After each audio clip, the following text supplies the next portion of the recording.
बिस्मिल्लाहिर्रहमानिर्रहीम, अस्सलाम वालेकुम। आप देख रहे हैं शहज़ाद मलिक एक्सक्लूसिव। मैं हूं शहज़ाद मलिक और आज के प्रोग्राम में आप सबको खुशामदीद कहता हूं। नाज़रीन, DGFIA जनाब राजा रिफ़त मुख्तार साहब जब से DGFIA तैनात हुए हैं, वो बहुत सारे डिप्टी डायरेक्टर्स का इंटरव्यू भी कर रहे हैं और पूरे पाकिस्तान में जितने डिप्टी डायरेक्टर्स बैठे हुए हैं उनके इंटरव्यूज़ भी जारी हैं। और साथ साथ जब वो आए थे तो कोई 9 लोगों के उन्होंने रिक्वेजिशन भेजी थी मिनिस्ट्री ऑफ इंटीरियर को कि ये अफसरान जो हैं PSP ये मुझे रिक्वायर्ड हैं। उनमें ज़ाहिर है जब नए अफसरान आप मांगते हैं तो इसका मतलब यही होता है कि आप अपनी लॉबी और अपने जो लोग हैं, आपके जो लायल लोग हैं, जिनके साथ आपका थ्रू आउट द करियर अच्छा वक्त गुजरा होता है, उनको अपने साथ रखते हैं और डायरेक्टर्स वगैरह जितने भी होते हैं उनको चेंज करके उन लोगों को तैनात किया जाता है। तो इसी वजह से उन्होंने ज़ाहिर है ये काम किया और उन्होंने लिख दिया सारा मामला। लेकिन ताहाल जब मैं आपसे बात कर रहा हूँ, यानी कि आज 26 मई है, तब तक तो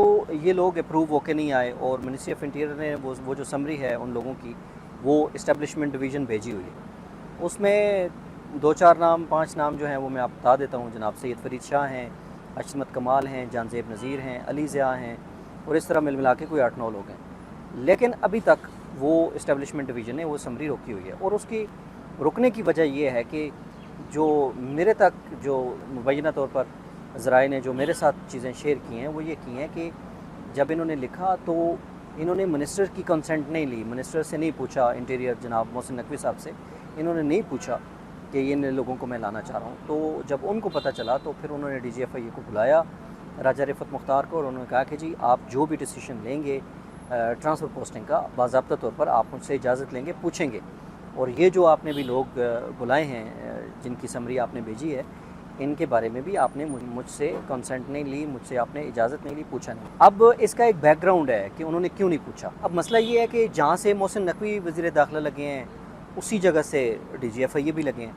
तो DGFIA राजा रिफ़त साहब का ये ख्याल था कि मैं भी शायद उतना ही मजबूत हूँ जितना मिनिस्टर इंटीरियर। तो इस वजह से उन्होंने आते ही अपनी जो तरीका है उनका, जिस तरीके से वो कराची में गए थे, ज़ाहिर है इसी नेटवर्क से गए थे जिस नेटवर्क से ये यहाँ से आए, तो उसी घर से ये गए थे। तो इनका ये ख्याल था कि I am the most powerful director general FIA, तो शायद मुझे कोई नहीं पूछ पाएगा। लेकिन मैंने पहले भी जब जैसे आपसे कहा था कि उमर शाहिद हामिद के बारे में जो उनका स्टैंस था, फिर इसी तरह वो भी स्टैंस भी बाद में इधर उधर हो गया। लेकिन जो उनका स्टैंस था फिर उसी तरह उनका डिप्टी डायरेक्टर्स के हवाले से, और जो ख़ासकर जोनल डायरेक्टर्स हैं पाकिस्तान के अंदर बैठे हुए हैं, जैसे पेशावर है, इस्लामाबाद है, लाहौर है और बलूचिस्तान है और इसके साथ साथ कराची है, ये 4-5 जोन जो हैं ये इंतहाई इंपॉर्टेंट है। बाकी भी जोन्स तो बन गए हैं अभी, लेकिन इन तमाम जोन्स के अंदर बड़ा अहम काम होता है, इनकी पोजीशंस बहुत हैं। जिस तरह कराची है, तो इनका ये ख्याल था DG साहब का कि मिनिस्टर की इजाज़त के बगैर वो डायरेक्टर इस्लामाबाद को भी हटा देंगे, डायरेक्टर लाहौर को भी हटा देंगे, जो पेशावर वाले हैं डायरेक्टर इनाम गंडापुर उनको भी हटा देंगे, साथ साथ वो बलूचिस्तान और उनको भी हटा देंगे। लेकिन ताहाल वो सिर्फ़ एक शख्स को हटा पाए हैं और उनका नाम है इमरान महमूद, जो डायरेक्टर बलूचिस्तान थे। उनको हटाने की भी वजह जो ज़राए ने हमारे साथ शेयर की है वो ये शेयर की है कि वज़ीर दाखिला बलूचिस्तान जो है सरफराज बुख्ती साहब, उनकी ज़ाती इंटरेस्ट और ज़ाती इनको दरख्वास्त के ऊपर मिनिस्टर ने उनको कहा है और उनको चेंज कर दिया गया। इसके अलावा एक और ऑफिसर, ये भी बड़े जूनियर हैं, जो बहराम मंदोखेल, इनको कोयटा में लगाया गया है, तो काफ़ी जूनियर हैं। इसके अलावा जो डायरेक्टर लाहौर हैं सरफराज बिग साहब, वो डेफिनेटली उन्होंने ख़ुद अपनी रिक्वेजिशन करवा ली है उधर। वो बहुत जल्द national cyber crime investigation agency जो बनी है वो वहाँ चले जाएंगे। तो पीछे रह जाएंगे इनाम खान गंडापुर, उनके पीछे फजल रहमान साहब बैठे हुए हैं, मौलाना फजल रहमान। इसी तरह जो डायरेक्टर कराची हैं उनके पीछे जो हैं वो डायरेक्ट उस्मान अनवर और मिनिस्टर हैं मोहसिन नकवी, वो उन्हीं की बिहाफ पे लगे हुए थे। जो मेरी इस हवाले से जो नाक़िस राय है वो ये है कि DGFIA साहब जो हैं ओवर एम्बिशियस होकर काम कर रहे थे और ओवर एम्बिशियस होने के साथ साथ वो इन तमाम डायरेक्टर्स को चेंज भी करना चाहते थे। इसी तरह जो डायरेक्टर इस्लामाबाद हैं शहजाद बुखारी, आज जब वो आए तो उन्होंने उनको मेरा ख्याल है थोड़ा थोड़ा तंग करना शुरू किया, लेकिन फिर वो सारी चीज़ें आस्ता आस्ता मैनेज होगी। अब ताहाल जो है वो मैं आपको ये बताता चलूँ कि ना डायरेक्टर पेशावर, इस्लामाबाद, लाहौर और कराची, इन सब को ये तब्दील नहीं कर सके, बल्कि जो समरी है वो भी अभी तक जो नए लोगों को लाना चाह रहे थे PSPs को, सीनियर अफसरान को, उन सब की समरी जो है वो इस वक्त इस्टेब्लिशमेंट डिवीज़न में रुकी हुई है। बाकी इस सारे गेम के अंदर इख्तियारात की जंग है। इसके अंदर ज़ाहिर है मिनिस्टर जैसा भी हो वो मिनिस्टर होता है इंटीरियर, तो DGFIA जो राजा साहब थे वो अपने आप को इंतहाई मजबूत DGFIA तस्वर करने लगे थे और जो ही उन्होंने टेक ऑफ किया अच्छा, तो उनको फिर थोड़ा सा हल्का हाथ रखने का कहा गया। बाकी रह गई बात जो मार्केट में ये इधर उधर जहाँ हम बैठते हैं इंटीरियर में, इस्टेब्लिशमेंट में, मुख्तलिफ़ जगहों पे, तो ये गपशप चलती है कि जो DGFIA राजा साहब हैं, ये नंबर 1 जो हैं जनाब फील्ड मार्शल, उनके NDU में ये कोर्समेट थे। तो जब थोड़ी सी और तहकीकात की तो पता चला कि उनके जो कोर्समेट थे वहाँ पे NDU में, उनमें सिर्फ 2 लोग इस वक्त लाइमलाइट के अंदर हैं। एक DGIB हैं फवाद असदुल्ला साहब, और दूसरे हैं मुअज़्ज़ब जाह अंसारी।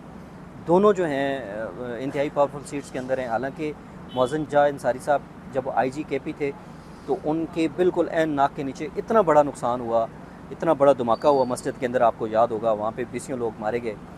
लेकिन उसके बाद भी उन्होंने कंटिन्यू किया। 1 महीने के बाद उनको कमांडेंट FC लगा दिया गया, और उसके बाद कमांडेंट FC से हटा के एक अच्छी पोजीशन, यानी कि वो IG बलूचिस्तान चले गए। और ये 2 लोग जो थे, इनका पता भी लगता है, जो मौज़म है इनका पता भी लगता है कि इनके पीछे कोई शख्सियत बैठी है, और वह शख्सियत वही हैं जो जिनका मैंने आपको नाम लिया, फील्ड मार्शल। और साथ ही जो फवाद असदुल्ला साहब हैं, DGIB हैं, उनके बहुत करीब हैं, होना भी चाहिए, ज़ाहिर है। IB है इस वक्त इंतहाई पावरफुल एजेंसी है पाकिस्तान की।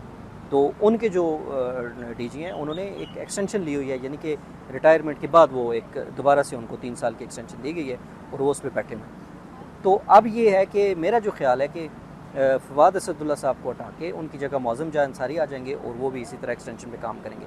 तो ये था DGFIA राजा रिफ़त मुख्तार साहब के हवाले से जो चीज़ें थी वो चल रही थी। यानी कि मिनिस्टर ने फ़िलहाल सादा अल्फाज में मिनिस्टर ने फ़िलहाल उनको कट टू साइज़ ज़रूर किया है। मिनिस्टर ने उनको एक तरह से ये कहा है कि जी आप मेहरबानी करें, जो आप चीज़ें चेंजेस करना चाह रहे हो वो आप मेरे से पहले डिस्कस कर लें, और इसमें उनकी मर्ज़ी और कंसेंट लाजमी होनी चाहिए। तो फ़िलवक्त जो मामलात उन्होंने इस्टेब्लिशमेंट में भेजे थे वो अभी तक रुके हुए हैं। इसके अलावा अगले व्लॉग में आपको बताऊँगा कि कराची में क्या हो रहा है, लाहौर में क्या हो रहा है, इस्लामाबाद में क्या हो रहा है, और जो डिप्टी डायरेक्टर्स हैं सारे के सारे, उनके इंटरव्यूज़ हो रहे हैं, इंटरव्यूज़ में पूछा क्या जा रहा है, ब्रीफिंग क्या होती है, वो सारी चीज़ें अगले व्लॉग में इंशाल्लाह बताऊँगा। अपना ख्याल रखिए। खुदा हाफ़िज़।